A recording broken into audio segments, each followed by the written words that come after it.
राधे राधे, जय श्री कृष्णा, जय श्री श्याम। हमें कभी भी दूसरों के काम में हस्तक्षेप नहीं करना चाहिए, क्योंकि हम अपनी टांग अड़ा देते हैं। अच्छा नहीं लगता। अगर कोई आपसे मदद मांग रहा है तो मदद ज़रूर कीजिए, आपकी हेल्प की ज़रूरत है उसे, और वो आपसे कह रहा है तो ज़रूर करो, अन्यथा कभी भी नहीं। बिना सोचे समझे, बिना जाने हुए उस कार्य को कभी ना करें, उसका बुरा नतीजा होता है, परिणाम भुगतना पड़ सकता है उसका बुरा। क्योंकि जब उसके बारे में आप जानते ही नहीं हो, उसके बारे में सोचते ही नहीं हो कि इसका क्या होगा। मैं आपको एक छोटी सी कहानी बताऊंगी, उस कहानी के माध्यम से आप समझ पाओगे कि हमें कभी भी दूसरों के काम में हस्तक्षेप नहीं करना चाहिए। अपनी टांग अड़ा देते हैं तो उसका नतीजा हमें भुगतना पड़ता है। एक जंगल था, उस जंगल के अंदर एक लकड़हारा था जो लकड़ियाँ काटा करता था और अपना जीवन यापन करता था। बहुत भारी पेड़ था एक, उस भारी पेड़ को वो लकड़हारा काट रहा था, 2-4 दिन से काट रहा था, उससे कट नहीं रहा था।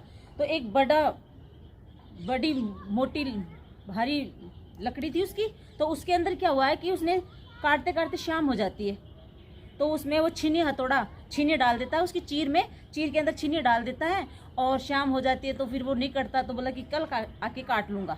तो छीनी उसके अंदर फंसी हुई थी चीर के अंदर, और वो घर आ गया। घर आने के बाद दूसरे दिन उसको कोई काम आ जाता, वो नहीं जा पाता। दूसरे दिन भी नहीं गया, तीसरे दिन भी नहीं गया। 2 दिन बाद में अचानक वहाँ से एक बंदरों की टोली आती है, और वो बंदरों की टोली, बंदरों का तो काम ही है उछलना कूदना भागना दौड़ना, तो उछल कूद कर रहे थे बंदर। तो वो एक बंदर था, बहुत ही शरारती था, नटखट था, बच्चों की तरह। बच्चे भी नटखट होते हैं। विशेष बात मेरी बच्चों के लिए ही है कि बच्चों को इसके सोच समझ के काम करना चाहिए। तो वो बंदर बार बार में उछल रहा था, तो उस छीनी को उसमें से निकाल रहा था, चीर में से छीनी को भाग भाग के निकाल रहा था कि ये छीनी मैं निकाल लूँ।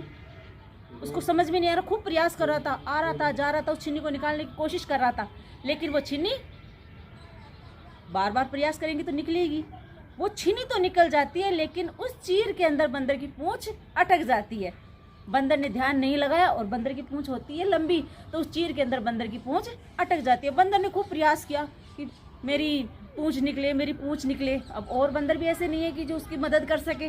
वहाँ जंगल में उसकी मदद करने वाला कौन था? कोई नहीं था। बंदर ने खूब प्रयास किया, बहुत खूब प्रयास किया, लेकिन उसकी पूंछ नहीं निकली, और उसका नतीजा उसको भुगतना पड़ा। बंदर तड़प तड़प कर मर गया, लेकिन उसकी पूंछ उसमें से नहीं निकली, दर्द के मारे कर रहा था। और वो जो लकड़हारा था वो 3-4 दिन नहीं जा पाया किसी कारणवश। जब जाके देखता है तो वो देखता है कि काश मैंने ये गलती कर दी कि अगर मैं इसमें छोड़ के नहीं जाता तो इस बंदर की मौत नहीं होती, मेरे कारण इस बंदर की मौत हो गई। तो इससे हम यही कह सकते हैं कि हमें बिना सोचे समझे कोई कार्य नहीं करना चाहिए, और दूसरों के काम में हमारी जब तक वो नहीं कहे हमें नहीं करना चाहिए। दूसरों कार्य में हस्तक्षेप कभी नहीं करे बिना जाने हुए।